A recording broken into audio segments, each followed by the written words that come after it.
अखेर एकनाथ शिंदेंनी डाव टाकलाच। जो डाव त्यांनी काही दिवसांपूर्वीच प्रहार जनशक्ती पक्षाचे नेते बच्चू कडू यांच्यासाठी टाकला होता, तोच डाव पुन्हा एकदा एकनाथ शिंदे टाकण्याच्या तयारीमध्ये असल्याचं बोललं जात आहे।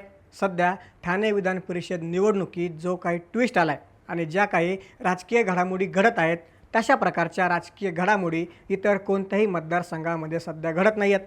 कारण ठाणे म्हणजे उपमुख्यमंत्री एकनाथ शिंदे यांचा बालेकिल्ला मानला जातो। पण हा मतदारसंघ सोडण्यास भाजपने स्पष्टपणे नकार दिलाय। पण आता एकनाथ शिंदे थेट या जागेसाठी ईर्ष्येला पेटले आहेत। वसई विरार महापालिका आणि पालघर जिल्ह्यात वर्चस्व असणाऱ्या बहुजन विकास आघाडीचे सर्वेसर्वा हितेंद्र ठाकूर यांना सोबत घेण्याची तयारी एकनाथ शिंदेंनी केल्याचं समजतंय। हितेंद्र ठाकूर यांचे चिरंजीव क्षितिज ठाकूर यांना ठाणे विधान परिषद मतदारसंघातून उमेदवारी देण्याचे संकेत एकनाथ शिंदेंनी दिले आहेत। एवढंच नाही तर थेट हितेंद्र ठाकूर यांच्या बहुजन विकास आघाडीला शिवसेनेत विलीन करण्याची ऑफरच एकनाथ शिंदेंनी दिल्याचं समजतंय। आता या विलिनीकरणाच्या बदल्यात एकनाथ शिंदे हितेंद्र ठाकूरांना विधान परिषद देणार असल्याचं बोललं जात आहे। अशाच प्रकारची खेळी एकनाथ शिंदेंनी काही दिवसांपूर्वी विदर्भात प्रहार जनशक्ती पक्ष आणि बच्चू कडू यांच्यासोबत खेळली होती। एकनाथ शिंदेंनी माजी मंत्री बच्चू कडू यांना थेट आमदारकीची ऑफर दिली होती। बच्चू कडू यांचा स्वतःचा वेगळा पक्ष होता, पण शिंदेंनी त्यांना शिवसेनेत त्यांचा प्रहार जनशक्ती पक्ष विलीन करावा आणि त्या बदल्यात आमदारकी घ्यावी अशी ऑफर दिली होती। ही ऑफर स्वीकारत माजी मंत्री बच्चू कडूंनी शिवसेनेत प्रवेश केला आणि आमदारकी मिळवली। आता तेच पुन्हा एकदा एकनाथ शिंदे ठाणे आणि पालघर जिल्ह्यामध्ये करू पाहत आहेत। त्यांनी थेट भवियाच्या हितेंद्र ठाकूरांना शिवसेना प्रवेशाची ऑफर दिली आणि त्यांच्या मुलाला ठाणे विधान परिषदेची आमदारकीची ऑफर दिली आहे। आता हे सर्व शिंदेंनी ठाणे विधान परिषद आपल्याकडेच राहावी यासाठी केल्याचं बोललं जात आहे। कारण हा मतदारसंघ भाजप सोडण्यास तयार नाही आहे। याचं सर्वात मोठं कारण म्हणजे शिंदेंच्या ठाणेच्या बालेकिल्ल्यात शिंदेंच्या शिवसेनेपेक्षा जास्त मतं भाजपकडे आहेत आणि शिंदेंना ठाणे कोणत्याही परिस्थितीमध्ये सोडायचा नाही आहे। त्यामुळेच एकनाथ शिंदेंनी थेट हितेंद्र ठाकूरांना पक्ष विलिनीकरणाची ऑफर देत आमदारकी देण्याबाबत चर्चा केली आहे। नक्की काय घडते ठाणे विधान परिषदेमध्ये? हितेंद्र ठाकूर शिवसेनेमध्ये प्रवेश करतील का? क्षितिज ठाकूरांना आमदारकी मिळेल का? जाणून घेऊया या व्हिडिओच्या माध्यमातून। नमस्कार, मी महेश आणि तुम्ही पाहताय थोडक्यात। या सगळ्या राजकीय थराराला आणि सस्पेन्सला खऱ्या अर्थाने तोंड फुटलं जेव्हा विरारमधून एक अत्यंत मोठी आणि धक्कादायक बातमी समोर आली। शिवसेनेचे विद्यमान आमदार आणि एकनाथ शिंदे यांचे अत्यंत विश्वासू शिलेदार रवींद्र फाटक हे अचानक बहुजन विकास आघाडीच्या कार्यालयामध्ये पोहोचले। तिथे त्यांनी भवियाचे सर्वेसर्वा हितेंद्र ठाकूर आणि माजी आमदार क्षितिज ठाकूर यांची प्रत्यक्ष भेट घेतली। या ठाकूर पिता पुत्रांच्या भेटीनंतर संपूर्ण महाराष्ट्राच्या राजकीय वर्तुळात एकच खळबळ उडाली आणि अनेक तर्कवितर्कांना उधाण आलं। कारण या ठाणे पालघर स्थानिक स्वराज्य संस्था मतदारसंघातून स्वतः रवींद्र फाटक हे शिवसेनेकडून पुन्हा एकदा निवडणूक लढवण्यासाठी प्रचंड इच्छुक आहेत।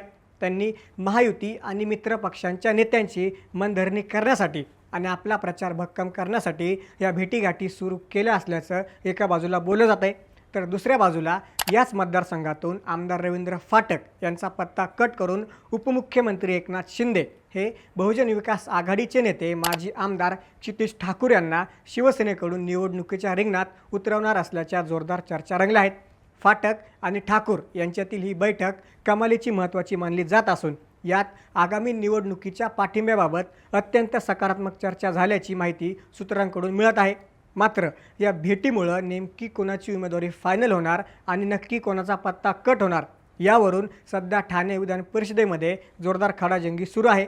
आता आपण समजून घेऊया की उपमुख्यमंत्री एकनाथ शिंदे यांनी हितेंद्र ठाकूर यांच्या बहुजन विकास आघाडीला थेट शिवसेनेत विलीन करण्याचा प्रस्ताव का दिला आहे आणि यामागं नेमकी कोणती आकडेवारी आहे आणि कोणती राजकीय अपरिहार्यता दडलेली आहे। ठाणे पालघर स्थानिक स्वराज्य संस्था मतदारसंघ हा भौगोलिक आणि राजकीयदृष्ट्या अत्यंत मोठा आणि महत्त्वाचा आहे। या मतदारसंघात एकूण 1030 मतदार म्हणजेच स्थानिक स्वराज्य संस्थांचे लोकप्रतिनिधी आहेत। पूर्वी या मतदारसंघावर शिवसेनेचा म्हणजेच एकनाथ शिंदे यांचा पूर्णपणे एकछत्री अंमल आणि वरचष्मा होता, परंतु बदललेल्या राजकीय समीकरणानंतर आणि पक्षातील फुटीनंतर आता इथे भारतीय जनता पक्षाची ताकद कमालीची वाढलेली आहे। सध्याच्या आकडेवारीवर जर नजर टाकली तर या 1030 मतदारांपैकी भाजपचे तब्बल 444 नगरसेवक आणि लोकप्रतिनिधी आहेत। तर एकनाथ शिंदे यांच्या शिवसेनेकडे 326 नगरसेवक आहेत. याचा सरळ अर्थ असा की या बालेकिल्ल्यात एकनाथ शिंदेंच्या शिवसेनेपेक्षा भाजपची ताकद जास्त आहे. यामुळेच भाजपने या जागेवर आपला अधिकृत दावा ठोकला असून ही जागा शिवसेनेला सोडण्यास स्पष्टपणे नकार दिला आहे. पण उपमुख्यमंत्री एकनाथ शिंदे यांच्यासाठी ठाणे हा त्यांचा राजकीय प्राण आणि बालेकिल्ला आहे. त्यामुळेच ही जागा भाजपला सहजासहजी सोडणं त्यांच्या प्रतिष्ठेला धक्का लावणारं ठरेल. ही गणिते ओळखून एकनाथ शिंदे यांनी मतांची गोळाबेरीज वाढवण्यासाठी आणि भाजपला शह देण्यासाठी थेट बहुजन विकास आघाडीला सोबत घेण्याची मोठी रणनीती आखली आहे. वसई विरार महानगरपालिका आणि पालघर जिल्ह्यांमध्ये हितेंद्र ठाकूर यांच्या बहुजन विकास आघाडीचं प्रचंड मोठं वर्चस्व आहे. एकट्या वसई विरारमध्ये बहुजन विकास आघाडीकडे 71 नगरसेवकांच्या हक्काचे आणि भक्कम बळ आहे. स्थानिक स्वराज्य संस्थांच्या विधान परिषद निवडणुकीत प्रत्येक एका नगरसेवकाचं मत हे अत्यंत निर्णायक आणि किंगमेकर ठरणारं असतं. जर बहुजन विकास आघाडीचे 71 नगरसेवक शिवसेना शिंदे गटाच्या पारड्यात पडले तर शिवसेनेची ताकद आणि मतांचा आकडा थेट भाजपच्या बरोबरीने किंवा त्यांच्याही पुढे जाऊ शकतो. हाच फायदा डोळ्यासमोर ठेवून उपमुख्यमंत्री एकनाथ शिंदेंनी बोवियाला शिवसेनेत विलीन करण्याची स्मार्ट खेळी खेळली आहे. जर हितेंद्र ठाकूर यांनी आपला पक्ष शिवसेनेत विलीन केला तर त्यांच्या 71 नगरसेवकांच्या बळावर शिवसेना या जागेवर हक्कानं आपला दावा कायम ठेवू शकेल आणि भाजपला ही जागा सोडण्यास भाग पाडू शकेल. या विलिनीकरणाच्या बदल्यात हितेंद्र ठाकूर यांचे चिरंजीव क्षितिज ठाकूर यांना थेट ठाणे विधान परिषदेची उमेदवारी देऊन आमदार बनवण्याचा शब्द शिंदेने दिल्याचं बोललं जात आहे. महाविकास आघाडीच्या नेत्यांनी या संभाव्य उमेदवारी बदलावर आणि पक्षांच्या विलिनीकरणावर आक्षेप घेतला आहे.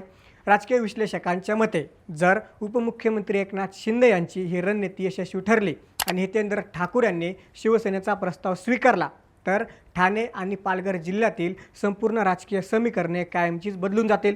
मात्र या जागेवर वर्षानुवर्षे शिवसेनेचा झेंडा खांद्यावर घेऊन लढणारे आणि एकनाथ शिंदेंचे अत्यंत निष्ठावान मानले जाणारे आमदार रवींद्र फाटक यांच्या राजकीय भविष्याचं काय असा मोठा प्रश्न निर्माण झाला आहे. रवींद्र फाटक यांचा पत्ता कट करून क्षितिज ठाकूर यांना संधी दिल्यास स्थानिक कार्यकर्त्यांमध्ये मोठी नाराजी पसरू शकते अशी भीती सध्या व्यक्त केली जात आहे. आता या सर्व राजकीय खेळात अखेर एकनाथ शिंदे आपला बालेकिल्ला राखण्यात यशस्वी होणार का? भाजप या जागेवर आपला दावा सोडणार का? हितेंद्र ठाकूर खरंच आपला पक्ष शिवसेनेत विलीन करून क्षितिज ठाकूर यांना आमदारकीच्या रिंगणात उतरवणार का? आणि मुख्य म्हणजे विद्यमान आमदार रवींद्र फाटक यांचे काय होणार? या सर्व प्रश्नांची उत्तरे येत्या 1 जूनपर्यंत म्हणजेच अर्ज भरण्याच्या शेवटच्या दिवसापर्यंत स्पष्ट होतील. याबद्दल तुम्हाला काय वाटतं? आम्हाला कमेंट्समध्ये नक्की सांगा. नसेच राजकीय घडामोडी जाणून घेण्यासाठी थोडक्यातला नक्की सबस्क्राईब करा.